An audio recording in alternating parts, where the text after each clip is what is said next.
Mapagpalang araw mga kasawlo, kumusta po kayo? Kumusta po ang lahat? Ito na nga po ang isa sa mga kapampangan dish na paborito ko simula nung bata ako hanggang sa pagtanda ko ngayon.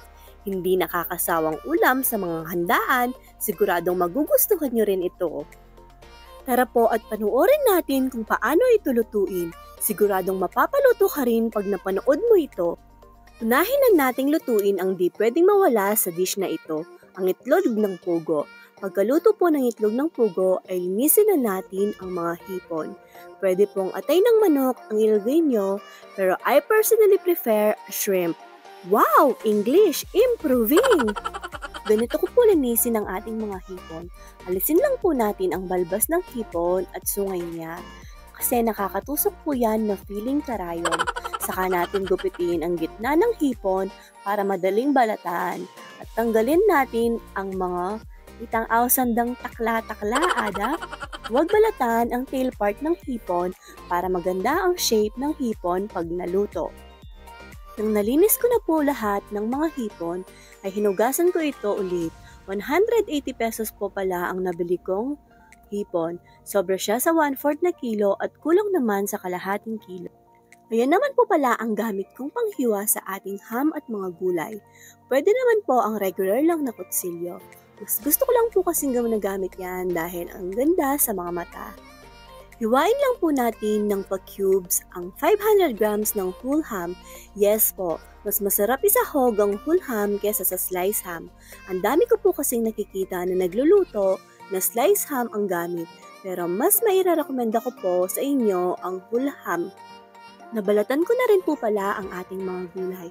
Nagbalat po ako dyan ng 2 medium carrots at 3 pirasong medium ng singkamas. Tinanggalan ko na rin po ng buto ang isang medium din na green bell pepper. Meron din po tayo ditong broccoli. Huwag niyo pong itapon yung tangkay niya ha, dahil isasahog din po natin yan. Kailangan din natin ng isang buong bawang. Di po tayo maglalagay ng sibuyas para di agad mapanis ang ating sipo egg, lalo na kung ilulutuin niyo ito para sa handaan.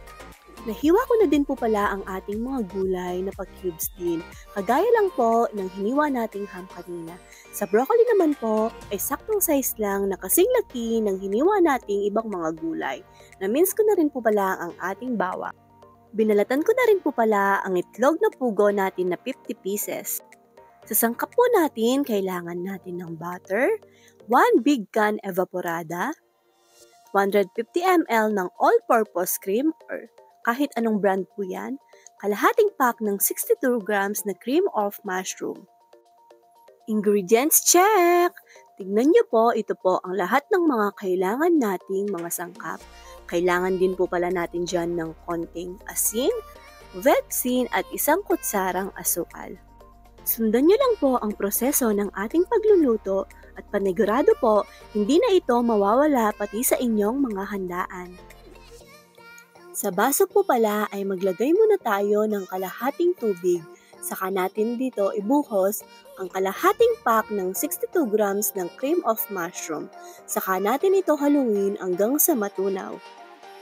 Dahil na-i-prepare na po lahat natin ang ating mga kailangang ingredients ay magluluto na tayo. Sa mainit na kawali ay maglagay ng konting mantika at 2 tablespoon ng butter. Saka natin prituhin dito ang mga hipon. Pag nagiba na ang kulay ng mga hipon ay pwede na natin niyang hanguin para hindi ma-overcook. Maluluto pa naman po yan mamaya.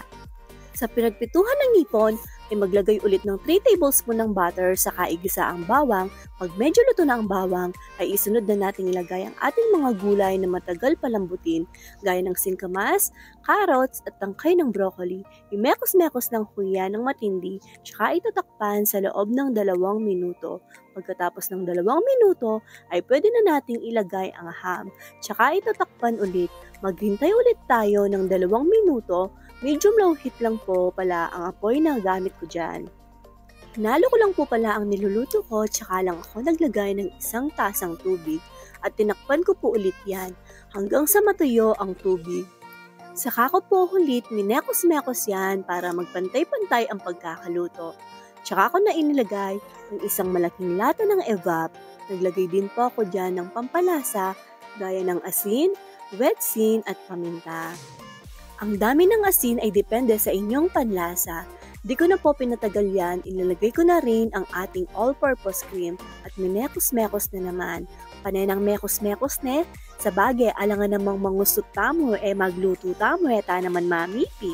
Bago po tuluyang maluto yan ay inilagay ko na ang broccoli at green bell pepper. Saka na naman po minekos ng konti yan. Nang malapit na pong maluto ay inilagay ko na ang hipon, of course, mayaw sipo egg minong alayang ebon pugusoy. At hinalo ko lang ho yan ng may pagmamahal. Ikaw lang ang di mahal. Char! Bago pa po natin hanguin ay nilagay ko na ang mixture ng tubig at cream of mushroom at inalayan ko po yan sa paghalo para di naman madurog ang ating mga itlog. At hayan na nga po, luto na po ang ating sipo egg. Uy, magluto na kanyan, bana ang aso bukan. Pinlate ko pa po yan ng bongga. Sobrang ganda ho niyan sa personal. Hindi lang maganda sa mata, masarap din po sa panlasa. O ha? Improving! So ayan na nga po mga kasawlo, saulo-saulo po tayo, mangantamo po kayang Kapampangan. Sana po ay nagustuhan niyo po ang ating recipe ng sipo egg. God bless us all po, bye!